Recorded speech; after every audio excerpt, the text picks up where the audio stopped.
Contexto pactual do conhecimento de Deus.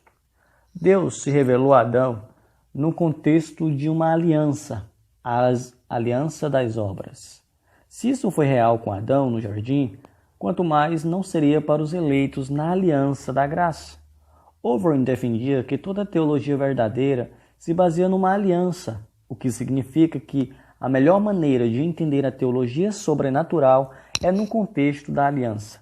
A doutrina da aliança foi importante para os teólogos reformados do século XVII, pois permitia que expressassem a natureza relacional da teologia, que é o propósito da revelação.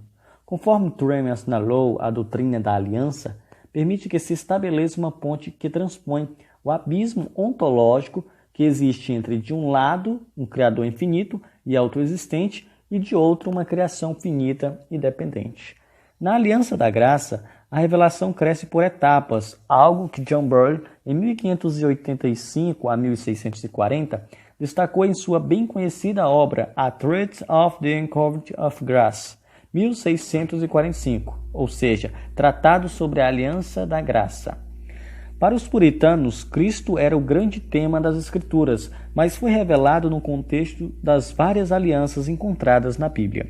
Até mesmo na aliança das obras, em que Adão foi um tipo de Cristo, em outras palavras, a palavra hipostática, Cristo, proporciona o fundamento para a palavra falada logos propóricos, no contexto da história da redenção, que trata da revelação da glória de Deus por meio da pessoa e obra de seu Filho Jesus Cristo.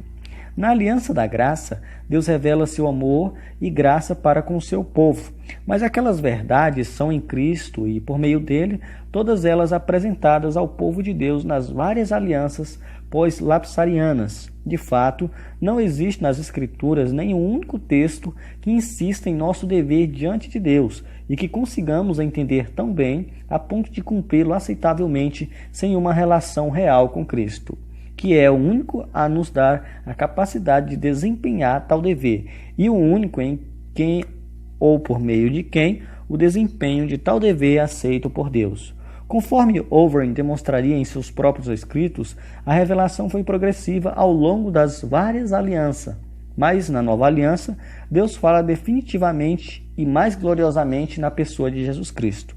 Trueman assinalou com precisão que no pensamento de Overton acerca das Escrituras como revelação, há duas vertentes que dizem respeito à doutrina da aliança.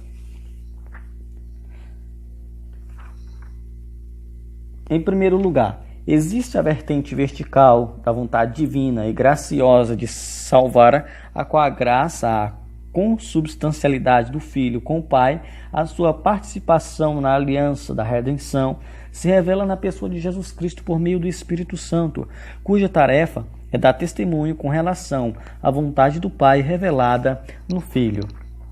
Em segundo, existe vertente horizontal, que é a revelação gradual da vontade salvífica de Deus na história.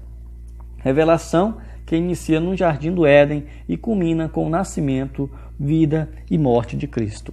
O que Trueman ressalta nessas duas vertentes são os vários elementos da autorrevelação divina à Igreja, a cristocêntrica e a pactual, sendo a primeira vertical e a segunda horizontal, a primeira proporcionando o alicerce para a segunda. Além do mais, todos os elementos de revelação sobrenatural estão presentes no modelo anteriormente mencionado, que contém elementos de cristologia, de pneumatologia, de um trinitarismo completo e da aliança como contexto para a compreensão da mente de Deus.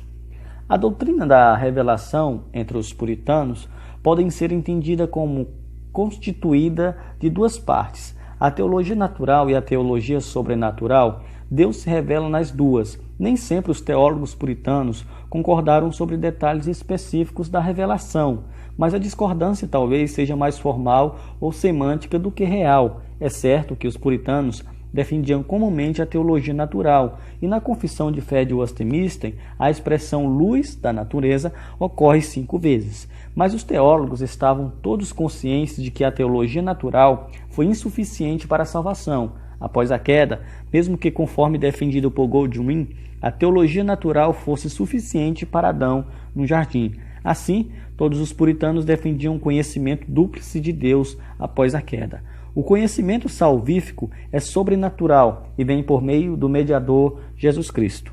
O Filho revela o Pai aos crentes por meio do Espírito, de modo que venham a conhecer a Deus corretamente, o que é impossível alcançar apenas pela teologia natural. Daí a necessidade de teologia sobrenatural e fé sobrenatural, produzida pelo Espírito para crer nas Escrituras e obedecer-lhe. Sem o testemunho interno e externo do Espírito, as Escrituras são inúteis para criaturas pecadoras, o que explica por que para Owen e os puritanos a teologia cristã tem de ser concebida em termos sobrenaturais. De outra maneira, não é teologia. E é claro, a teologia sobrenatural também precisa ser uma ênfase trinitária, que é juntamente o que encontramos em Owen e nos outros principais teólogos puritanos.